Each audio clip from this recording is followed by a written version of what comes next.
reflecting on your past and using that to fuel the fire, to get angry, to get upset, not at yourself, but at what you're going after. And I think the biggest thing is trying to harness that energy, because I see a lot of people, they have all this abundance of energy and emotion, but they can't figure out how to harness it and channel it to the direction they want to go, right? So you have to figure out how to tap into that energy, that emotion, and then fuel it to launch into the rocket ship of your dreams, of whatever you're going after.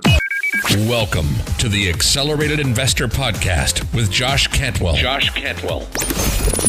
If you love entrepreneurship and investing in real estate, then you are in the right place. Josh is the CEO of Freeland Ventures Real Estate Private Equity and has personally invested in well over 500 properties all across the country. He's also made hundreds of private lender loans and owns over 1,000 units of apartments.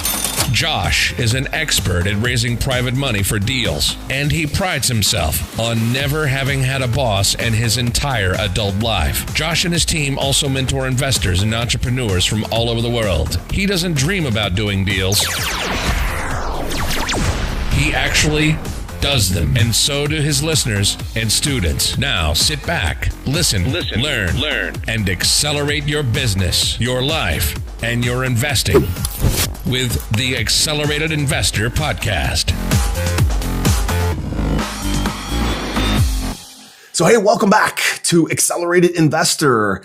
I am so excited to be with you again. If you've been following some of our content, podcast, you guys know, social media, you guys know I've been out of town for the last about 40 days, spending time on the beach, catamaran, deep sea fishing, having a great time. And so this is my second official recording since coming back. And I'm really excited today to be interviewing. His name is Angelo Christian. Angelo is one of the top producing loan originators in the country.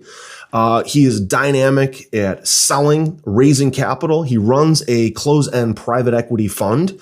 And he's helped tens of thousands of people with his coaching, but also with his funding for both residential and commercial deals. He also runs a trade desk and does wealth management and is in mortgage banking. He's got hundreds of thousands of followers on social media. And what I love about his story is he's overcome poverty and homelessness and health issues and being, he describes, morbidly obese to having just a life of abundance and wealth and income and happiness. And so we're excited to talk with Angelo Christian today. Angelo, thanks so much for joining me on Accelerated Investor. How you doing? I'm doing a lot better after that intro. Yeah, that sounds great, man. Yeah, we like to hype up all of our guests, man. So I appreciate that. So Angelo, I'd love to talk and start with our guests. So our audience can get to know them a little bit better and have you tell us a little bit more about what you're working on right now, like today, this week, this month. What are you most excited about in your real estate investing and lending businesses? Well, I mean, I'm happy that, that the economy is open back up for private lending. That's been shut down for the last 3 months. So in July, we've actually opened up our private lending sector again. We do a lot of private mortgages. You mentioned earlier before the show, bridge financing. So that's somewhat coming back. We do a lot of no documentation type loans. So that's starting to, a lot of investor loans for fix and flip and rehab. So that's something that's coming back. And then, the other thing is that we're really active in the markets right now. As you can see, the NASDAQ is at all-time highs. So we're thinking another 99 type bubbles coming. You've seen Tesla hit, ridiculous $1,400 price on the stock, going up $100 a day at a clip. So we're watching that very carefully. And so those are the biggest things that we're working on right now, is scaling the company. We think that, obviously we're bullish on America, and we think that the lending business is a phenomenal, opportunity, pushing paper, selling mortgages, and helping tens of thousands of people, whether it's a commercial investor such as yourself, or it's a veteran trying to buy a home.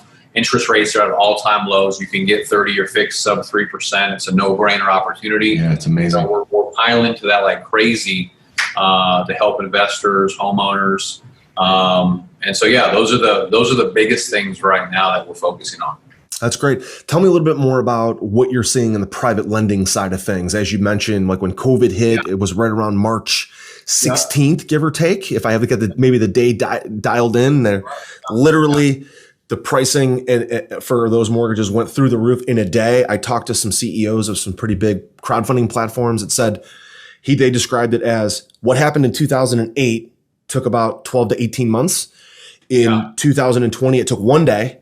And all that funding sort of disappeared because the secondary market was no longer buying that paper. A lot of that's been frozen for the last 3 months. So I'm interested to hear your take on kind of where the market is now. What are you seeing right now? And what do you think is going to happen over the next 90 days? Yeah. So what's happened now is that, I would say we're about 60% recovered on the residential side, and probably on the commercial side, probably about 30% recovered from prior to COVID. Commercial has been slower because there's not really any government-backed sponsoring except for the SBA to kind of cover those type of loans. So there's still a lot of concern on, when I'm referring to commercials, commercial retail, of what's the future of that. But on the residential side, that has somewhat emerged. The difference has been there's been about 150 basis point adjustments to the rates to cover that investor risk. So in other words, let's say an investor wanted to do a fix and flip in February 2020, they could have got a 7% rate. Now they're going to pay about 8.5%. There's a risk adjustment to that loan. There's also an LTV haircut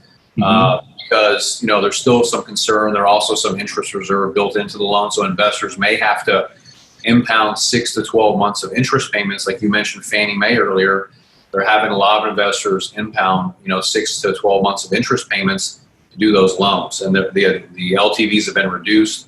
So we are lending, whether it's a Fannie Freddie deal or it's a private hard money deal, but you're going to see those adjustments. Now, I will say that, like on no documentation loan or bank statement loans, those have also come back where we're seeing the guidelines ease with the investors on Wall Street, like week by week.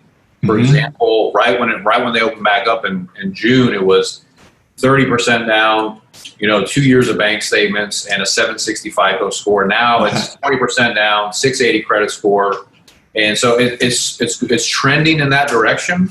And they're just watching what's happening with the economy, right? What is happening, with the government? What are they doing? What's happening with the yields, the default rates, what's happening to that? Because, that was a big thing that we were acting as a collector for the last 3 months and really slowed down on originating, and everybody wanted to redo their mortgage. Yeah. Hey, I got COVID, it'll give me a lower rate.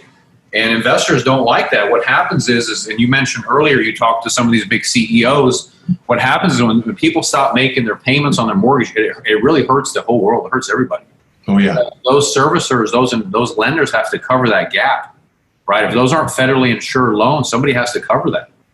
Companies like mine, we have to cover that gap. If $100 million in loans, if someone's not making those payments on that debt, they're going to come after us to make those payments.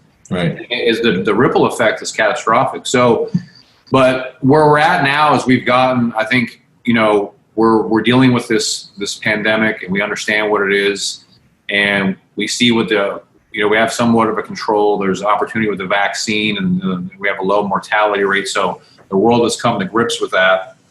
And it looks like the trend is that we're going back, to that direction. So commercial mortgages, like I said, they're still a little dicey. If it's not somehow federally insured, or government sponsored, it seems that, 65% LTV is the magic number if it's retail or some type of commercial. And there's rate adjustments, So, but that's the current lending environment right now. Yeah, I think it's going to be changing, like you said, on a week-to-week basis. Bridge financing, which was so popular, guys doing value-add apartment deals, even in workforce housing, B-class, type of stuff. But you have to remember who's buying that paper, right? It's some institutional investor, it's some family office, it's some pension fund that's ultimately buying that paper. And if they don't know how to price it because they don't know what the collections are going to be. Now we've seen 95 to 98% collections for April, May, and June, no different than December, January, and February. But on the retail sector with or office, totally different scenario. Sometimes I've heard horror stories of 20, 30, 40% collections. So we'll see what happens in that space. But people in my space, value add apartments, people always need a place to live. And there's going to be some adjustments based on COVID. People are learning how to work from home, and they're learning how to shop from home, which is a little bit of trouble potentially for the retail and office sector. That's right. I mean, for example, this is my office building behind me, Josh. Mm-hmm. So there's about 300 occupants in the building right behind me. So this building, and we have the top floor that you see right there. Mm-hmm. So when we moved in the beginning of the year, you couldn't even get a spot in there. So it was a waiting list. Yeah. You know what the occupancy is today? Tell me. I don't know if I want to know. Yes. Let's say 50. I don't know. 20%. Wow. Already 20% occupancy. Yeah. Holy smokes. Think about that. I mean, so what they're talking about doing, I'm in Houston, and what they're talking about is converting a lot of this stuff over to some type of housing people, because they don't know what to do with all this retail.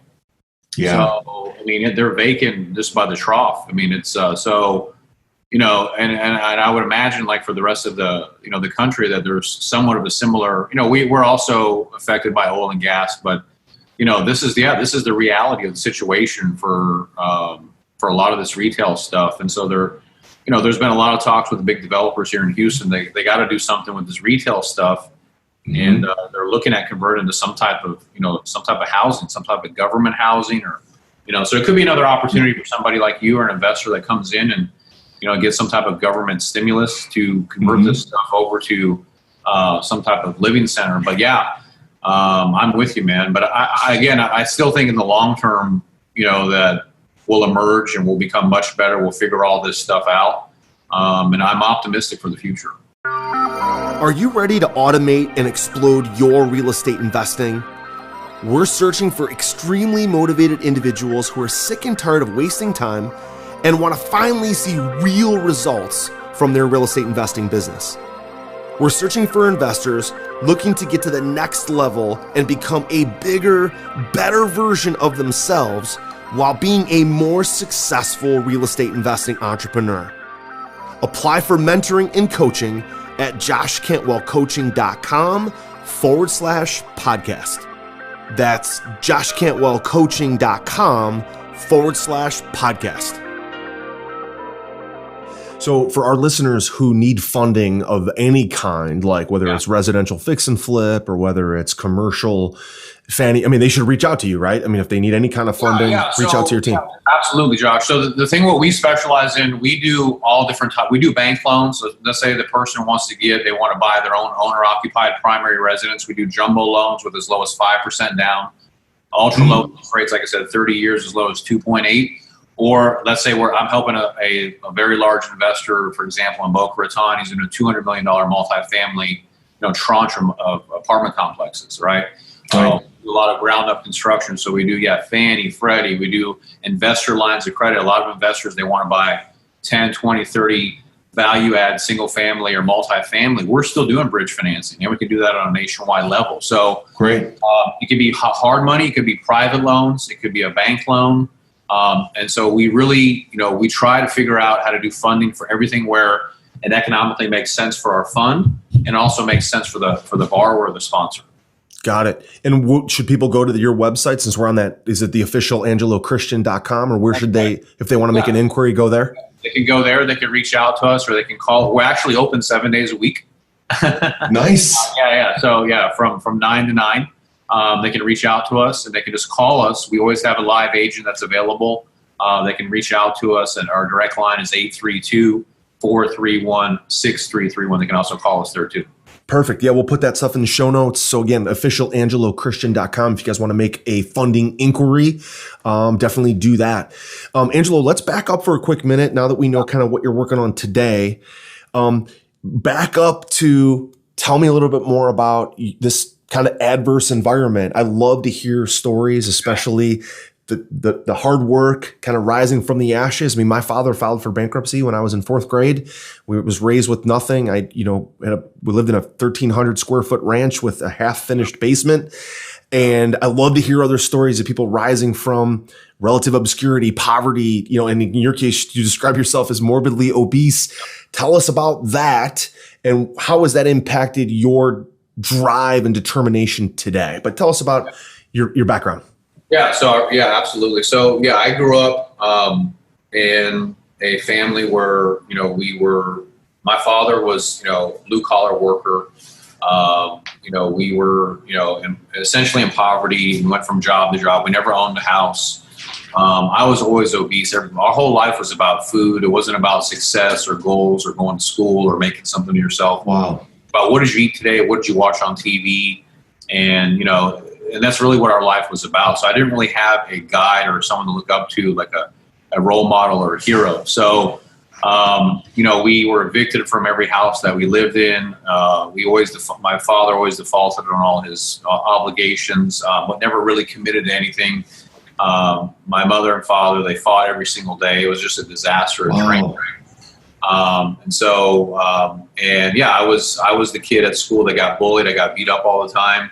I actually dropped out of school when I was in the 6th grade because I got tired of being bullied and beaten on because of my weight. It was 400 pounds. And the coaches made fun of me, the kids, and so I couldn't deal with the pressure anymore. So I actually dropped out of school. It was just, I was the one that was voted least likely to do anything with my life, and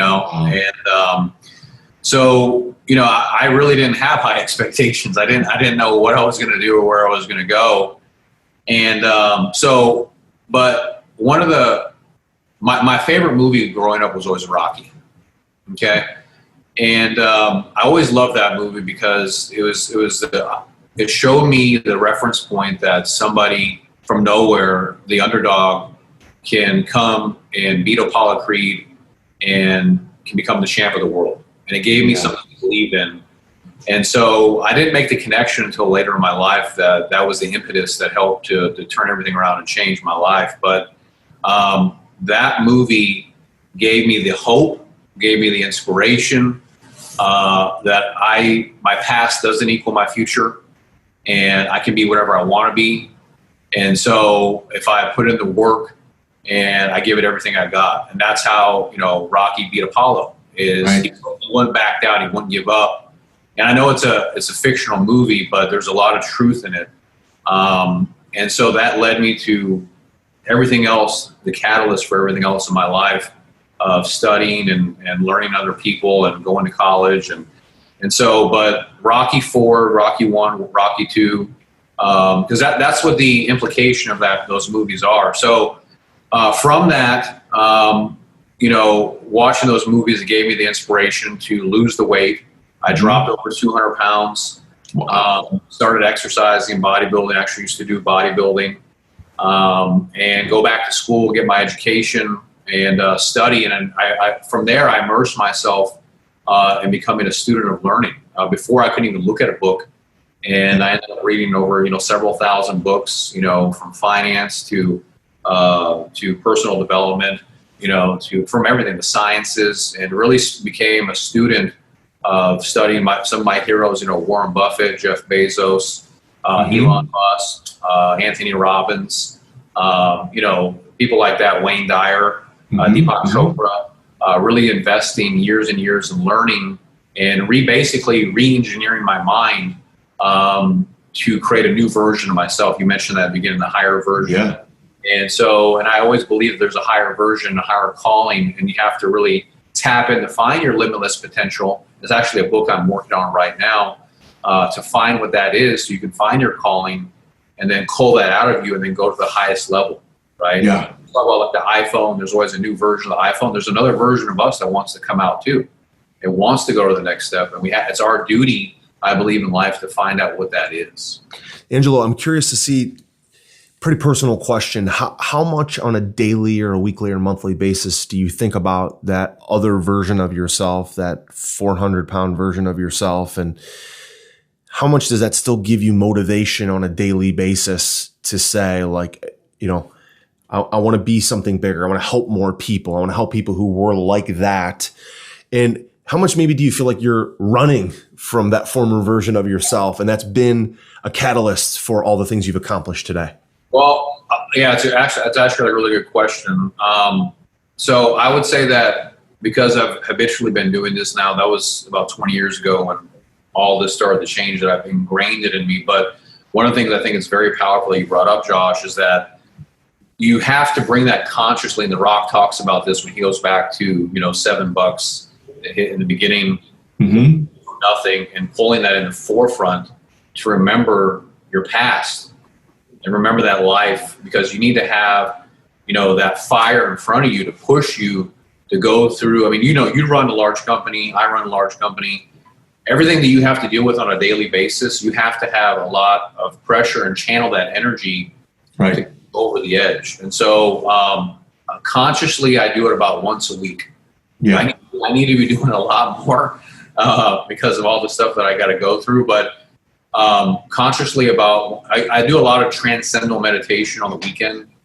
And so tell me about that. What does that mean exactly, so our audience understands what transcendental meditation? Yeah, I mean, basically, meditating, in darkness. I have like a cave type setup in my home. Nice. And and I will do that for usually a couple hours on Saturday and a couple hours on Sunday, and just go into a deep trance and meditation to foresee the future, reflect on my past.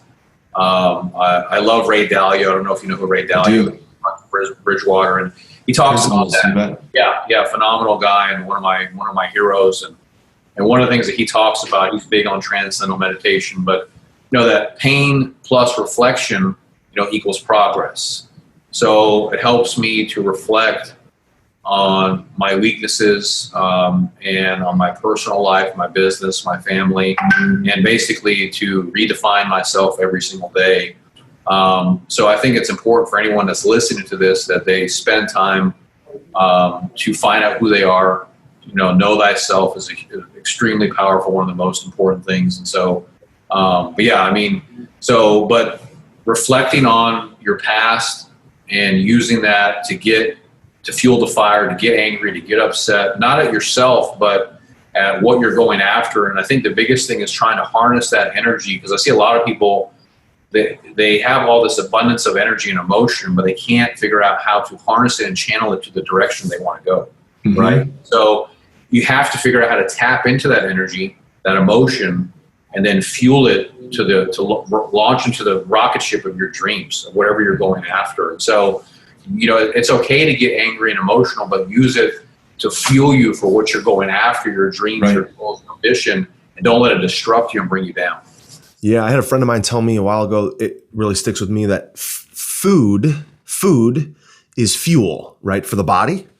And I've been telling people for years that fear is fuel for the mind, right? So food is fuel for the body, taking care of yourself, all the things that are important to have a lot of energy, physical energy, but a lot of the physical energy comes from your mindset. And fear, the fear of the past, can be fuel. It can totally stop you in your tracks.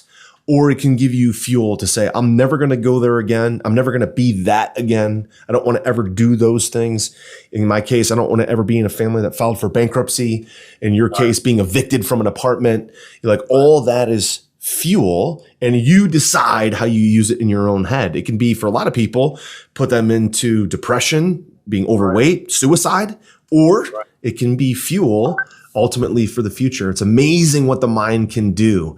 So Angelo, tell us a little bit more about, if you were going to maybe 3 or 4 or 5 things here, as you sit here today, an abundance of opportunity, an abundance of wealth, an abundance of a lot of what life has to offer, but you continue to work hard every day at it. And you were to think back to that younger self, what are some things that you would tell that younger self that you've learned through the school of hard knocks and through building businesses and relationships? What are maybe some of the biggest lessons you've learned about yourself that you could pass along to our audience that could help them? What were some things that you would tell your younger former self that say, hey, here's some things that I've learned that I know now that have helped me be the person that I am and that I want to be, and I wish I would have learned these sooner? Right. Yeah, that's actually very powerful to the audience that's listening. So, a few things, actually. I think that one of the things because of, the way that I looked at myself and being bullied and picked on, that I was extremely introverted and shy. So I hid in the dark for, probably about a decade. So I think that biggest thing that I would say on that is the power of relationships and networking. Is I would have done that much sooner. It is true. It's who you, what you know, but it's also who you know. Get in front of the right people. Getting attention, awareness, brand marketing, building your brand. I should have done that much earlier on. Really focusing on that hardcore heavy, getting heavy attention on the company. And then networking, very aggressive networking. Those are two of the biggest areas that I should have worked. The third thing I would say is that again, invest the time to really find out who you are, and don't follow the trend. Okay, whatever you want to do, whether you want to be a chef, an astronaut, a doctor, don't follow the Instagram stuff. Whoever you are, find out in your soul. Go into a dark room or whatever you need to do to find out who you are, what you're supposed to be doing, like Bill Gates did when he started Microsoft. Don't follow what the guy does with the Lambo. Follow who you are, and who you are. Spend the time to find out who you are, and then go after it with 1,000%. Yeah. And don't follow other people's stuff. It's okay to look up as somebody that you aspire to. Like I looked up to Jeff Bezos, but be your own Jeff Bezos. Yeah, right. And I think that those are the three biggest things that I would say. I waited too long to build a company because I was chasing a bunch of stuff when I was a kid. Right. So those are the three points, Josh. My newest and most powerful real estate investing book, The Flip System, is now available. And for a limited time, you can grab your free copy at getflipsystem.com/podcast. Using the same proven principles, secrets, and investing strategies I'm sharing in this book, I've been able to personally close over 750 highly profitable real estate deals over the last 15 years, make over 400 private lender loans, raise over $30 million of private money, and acquire over 2,000 units of apartments. Get my newest book now for free for a limited time at getflipsystem.com/podcast. That's getflipsystem.com/podcast. Your book, The 10 Habits of Highly Successful Loan Originators, has been a catalyst for you building your company. Obviously, you have a lot of salespeople that work for you and sell your different programs and products and things like that. And regardless of whether somebody's a loan originator or maybe they wholesale real estate or maybe they're a residential or commercial realtor or an investor building a portfolio, I'm sure that there are a number of those habits that would translate into whatever sector of real estate someone's in. So what are some of those 10? Don't have to cover all 10, but what are a couple that really stand out to you to help somebody be successful, be a good salesperson, be a smart investor? What are some of the habits that you think have been a catalyst for you and for the salespeople that you coach? Right. So, and the thing is, on those 10 habits, and we actually have something called Real Estate University that all of my employees have to take. It's a digital platform. It's over 1,000 hours of content that people can sign up for, and you can see all the links and everything to that. But basically, all of those are psychological 10 habits. Nothing is technical in that. Right. So, so it's nothing that you have to go out and learn, because we actually hire new people and train them. We don't hire experienced, seasoned lenders, right? So we actually hire people fresh out of school, and what we're looking for is the psychological attributes. Obviously, one of them is energy. You have to have a lot of energy. The second one is integrity, right? So high levels of integrity, persistence. We're looking for people that they come back. I mean, before we even hire anybody, we're normally interviewing them for 3 to 6 months. Wow. I mean, we exhaust them. Okay, they come back several times to interview. We go through a series of testing. The other one is obviously intellect. We're looking for people that are intelligent.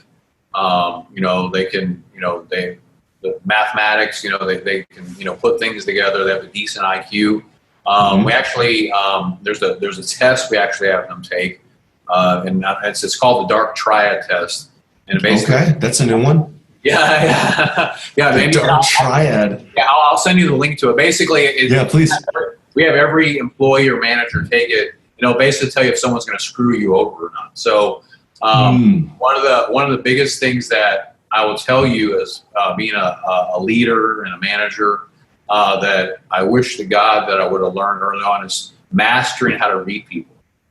So spending a lot of time on the mastery of reading people's psychology. So we're obviously looking for people that have these high levels of integrity. The can-do attitude is critical. Listening skills. If we ask them to do something, how well they listen. How is their attitude under pressure? So these are the main things, the top habits of highly successful lenders, right? And so being able to manage a multi-million-dollar pipeline and being able to churn that and service tens of thousands of people, make millions of dollars, you have to have these traits. And if you don't have them, you have to embody them or learn how to get them. And that's what the book teaches you basically is, because I believe that, okay, even if you don't have these things, you can adopt these traits and you can, bring them into your life so you can be better, Right. So you can't say because somebody, maybe they were raised a certain way that, they're destined to that. They can change if they truly want to make a change. Right. So that's really what the book is about is, hey, this is what it takes if you want to make millions of dollars with real estate. And this is how I did it. And if you embody these habits, then and if you follow this system with a real estate university, then you could potentially have this outcome as well wherever you live. And that's really what the opportunity is. That sounds fantastic. Christian, last question, Angelo, last question. When you think about outside of work, right? You mentioned energy. You mentioned several times energy, integrity, these kind of things. What are some things that you do on a personal, you mentioned, meditation, some of these things that you've mentioned. How important is the way you treat yourself on a personal level to your personal success in business? You obviously treated yourself in not such a great way when you were younger, being significantly overweight. Today, you have lots of energy, you meditate, you spend a lot of time doing these other things. Yeah. Just convey back to our audience a little bit more about what are, again, some of your personal hacks, habits, routines, maybe books, your favorite couple books or podcasts. What are some of these things that have helped you become the best version of yourself? And what are some things you could pass along to our audience to help them become the best version of themselves on a personal level? Yeah, absolutely. So one of the biggest things I think that's really important, Josh, is that obviously diet and exercise are probably going to be the two main pillars. I think that, I do believe you are what you eat. Right. So I'm really fuel. Yeah. So I'm really careful with high sugar, high carbohydrate. I stay away from all of that stuff. Every once in a while, like, July 4th, I'll, splurge with the family or we'll go crazy. But, 90% of the time, laying off the sugars and the carbs, staying with, lean proteins, vegetables, salads. Because, when you eat that stuff, I mean, you become what that is essentially. Right. Right. You're eating, drinking 2, 3, 4, 5, 6 sodas. You're eating all these high carbohydrates. I mean, your blood sugar is going to skyrocket. And you become lethargic, and you can't be effective. You can't execute, in my opinion. So obviously, if you're an athlete or you're running a lot, or you're moving around, that could be different. But for a lot of people in business, I don't recommend it. I think eating a lot of clean vegetables, salads, good proper diet is extremely important. The other thing is exercise. I basically do about 20 miles a day of some type of cardio, which is about 50,000 steps. So I'm extremely passionate about making sure that you're getting your body moving. You see, when I'm talking, I want to keep moving. I don't want to sit. I think it's really important that you stay active because it helps the blood to flow. It helps ideas to kind of generate. That's one of the things that Steve Jobs, he always talked about, that a lot of his ideas came when he was walking or moving. And I think it's important that you're constantly moving. It helps things to move around and flow. So exercise is very important. I think it's very bad just to sit all day. So what I do every day when I get up, I do my exercising, my meditation, my hour, my power hour in the morning, like Tony Robbins talks about. Yeah. A few minutes of gratitude, getting ready for the day, my focus. And then I'm very, very picky about my diet. I think these are very important things. I mean, I've noticed, for example, if I go eat an ice cream and I try to be an aggressive trader or try to manage things, I can't operate. You know, I make a different decision if you just pay attention to your psychology. If I'm eating a big pizza or if I'm eating a salad, I might say, oh, it's okay. I'll just sign off on that, or just go ahead and do that. It's okay. But it's really not the right thing to do. But my blood sugar is all messed up. Right. So there's little things like that. So I think for anyone out there, getting your diet in check. If you're out of shape, do your best to get into shape. I think it's extremely important. And I can tell you that because I used to weigh 400 pounds. So I'm not picking on it. So, and then, I think that the other thing is, making sure that, once you've created some type of business and that you are stabilized, making sure that your family's taken care of and that they're on track to hit their goals. My son, our goal is to have him be a baseball player. My daughter's to be a dancer. So helping everyone around you to elevate. And so I'm really big about that. And then obviously, finally, is giving back. We have a charity that we give back to people that are less privileged. And so those are my biggest things is every single day that I make sure that I've taken care of myself, I've taken care of my family, my team, and everyone else around that I'm trying to help to get to the next level, right? That's fantastic.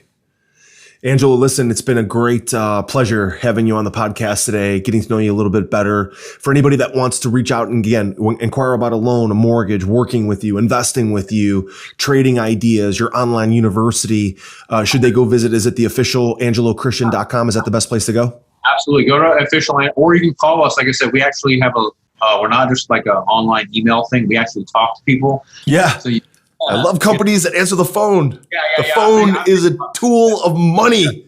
Yeah, listen, our company, we talk to people. So you can actually come to that's our office right there. You can come to our office and meet with us. Our number is 832-431-6331. We actually want to talk to you. So you can call us there, or you can go online if you want to, or you can text. You can text that number too, guys. If you want to text that number, you can actually text that number too.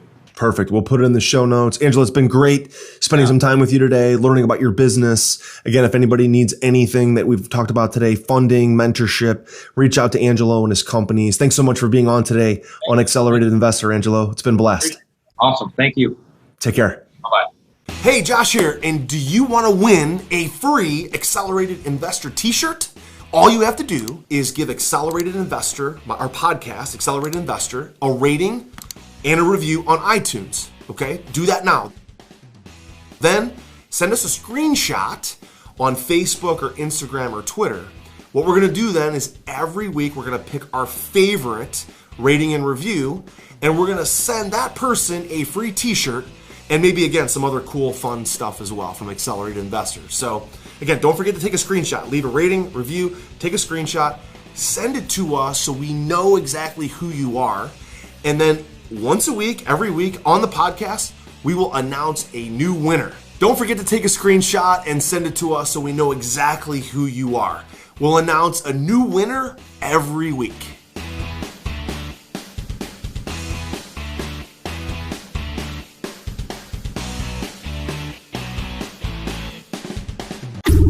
You've been listening to Josh Cantwell and the Accelerated Investor Podcast. Leave a comment on our iTunes channel and let us know what you want to learn next or who you'd like Josh to interview. While you're there, give us a 5-star rating and make sure to subscribe so you can be the first to hear new episodes. Follow Josh Cantwell and his companies, Strategic Real Estate Coach and Freeland Ventures, on all social media platforms now, and stay up to date on new training and investment opportunities to start your journey toward the lifestyle you've always dreamed of. Apply for coaching at joshcantwellcoaching.com.